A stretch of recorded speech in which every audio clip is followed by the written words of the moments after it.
ദേവീ സംഹാര താണ്ഡവം.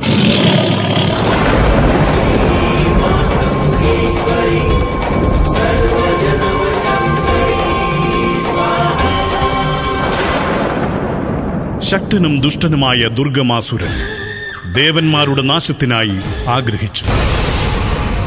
ദേവന്മാരുടെ ശക്തി വേദങ്ങളിലാണെന്ന് മനസ്സിലാക്കിയ ദുർഗമാസുരൻ അനേകായിരം വർഷങ്ങൾ ഘോര തപം ചെയ്ത് ബ്രഹ്മാവിൽ നിന്ന് വേദങ്ങൾ കരസ്ഥമാക്കി. അന്നു മുതൽ പ്രപഞ്ചം താപം കൊണ്ട് കലുഷിതമായി. മാനവകുലവും ജീവജാലങ്ങളും ചത്തൊടുങ്ങി.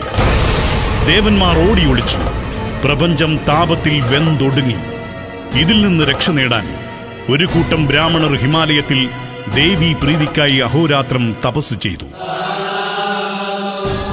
അങ്ങനെ ആദി പരാശക്തി അനേകായിരം നേത്രങ്ങളുള്ള സദാക്ഷി രൂപത്തിൽ പ്രത്യക്ഷപ്പെടുകയും ആ നേത്രങ്ങളിലൂടെ ജലമൊഴുക്കി ഭൂമിയിൽ വറ്റിവരണ്ട ജലാശയങ്ങൾ ജലസമൃദ്ധമാക്കി. ഇതറിഞ്ഞ ദേവഗണങ്ങൾ ആഹ്ലാദാരവത്തോടെ ദേവിക്ക് സ്തുതി പാടുന്നു. ഭൂമി ജലസമൃദ്ധമായതിന് ദേവി സദാക്ഷിയാണ് കാരണം എന്നറിഞ്ഞ ദുർഗമാസുരൻ കോപിഷ്ഠനായി ദേവിക്ക് നേരെ പാഞ്ഞെത്തുന്നു.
എക്കാലവും പുതുമകൾ കൊണ്ട് നിറച്ചാർത്തണിയിച്ച് കാണികളിൽ ഒരേ സമയം അത്ഭുതവും വിസ്മയവും ഉണർത്തുന്ന അവിസ്മരണീയ രംഗങ്ങൾ സമ്മാനിച്ചിട്ടുള്ള അനുഗ്രഹീത കലാകാരൻ ആർട്ടിസ്റ്റ് ബൈജു പാങ്ങോട് നിങ്ങൾക്കായി അവതരിപ്പിക്കുന്നു